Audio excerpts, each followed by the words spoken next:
Hey guys, today we're making a delicious mocha cake. There's espresso, there's chocolate, there's butter, there's sugar. This is gonna be a dream come true for every coffee lover out there. Let's get started. First off, we're gonna have 3 cups of all-purpose flour into the bowl of our standing mixer. I'm gonna add 2 2/3 cups of sugar, 1 teaspoon of kosher salt,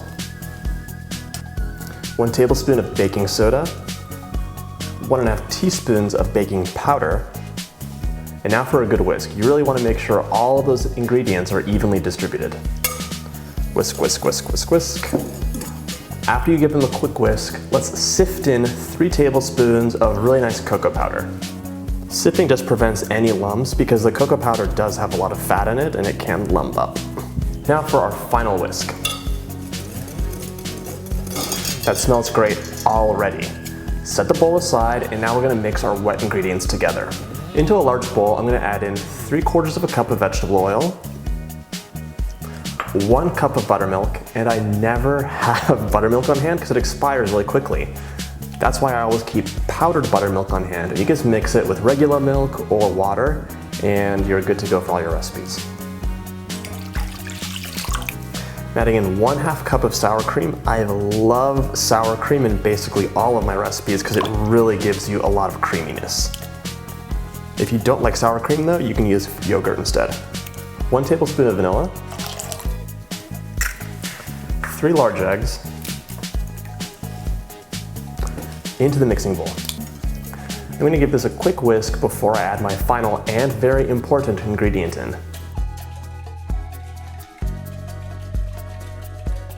I love adding coffee to anything with chocolate because it really brings out the chocolate flavor. You're not going to taste so much coffee, it's all about heightening that chocolatey flavor. So 1½ cups of hot, strong coffee.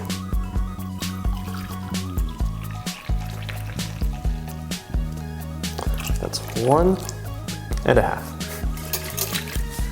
It's really nice to use room temperature or even warm ingredients whenever you're baking something. You don't want to put something ice cold into your oven. It'll just take longer to bake, and the center will bake much more slowly than the edges, which is always a bad sign. Before I mix the wet and dry ingredients, I have to prep my cake pans by buttering and flouring them. I'll also be using cake strips to ensure a nice even bake for flat layers. We're going to mix our wet and dry ingredients, and the only note for you is just to make sure to scrape the bowl down halfway through. Let's get started.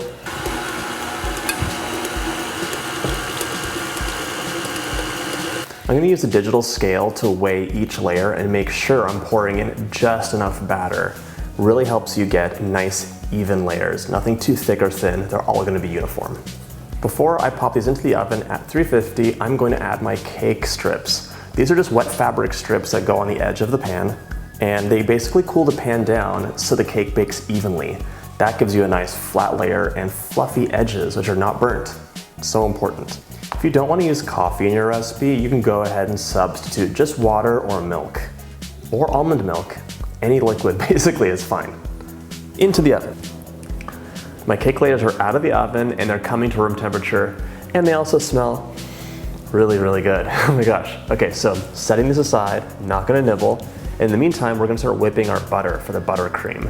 Use the paddle attachment and go slow. Lowest setting for like 5 minutes until the butter is light and fluffy. I'm sifting in 1.5 pounds of confectioner sugar into a large bowl. So this kitchen scale really comes in handy. Now it's time to combine our ingredients on low. I'm adding in a teaspoon of vanilla.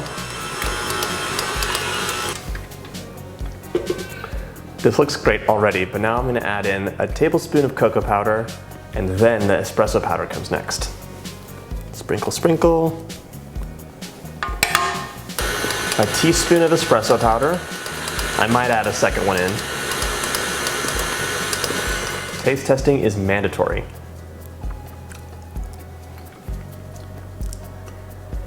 I like it. It definitely needs more espresso powder though. I'm adding in 2 more teaspoons. And mix.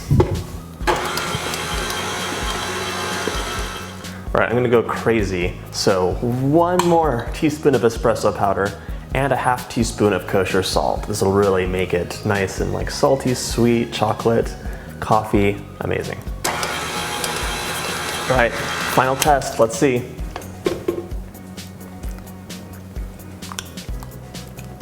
Nice, nice, nice.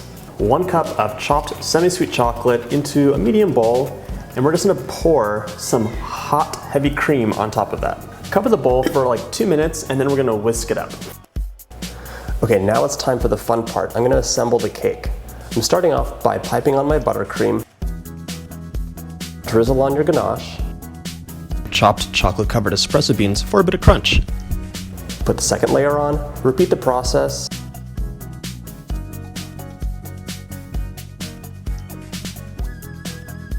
and now cover it completely in that delicious buttercream.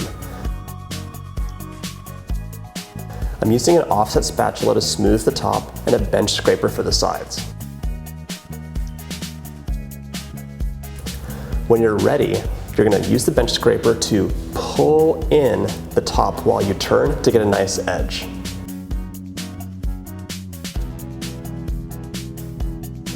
Drizzle your ganache on top. Use an offset spatula to smooth the top because the drip situation can be kind of tricky, I'm not gonna lie. Sometimes the ganache is too cold and it doesn't drip enough. Sometimes it's too hot and it runs all the way to the bottom, so you have to get it just right. Piping some beautiful dollops with a large closed star tip. I'm crowning my dollops with these chocolate-covered espresso beans, which I love. Very easy and simple, beautiful decoration. Oh my gosh, this is so delicious. I hope you get to try the recipe. Thanks for watching, and don't forget to subscribe.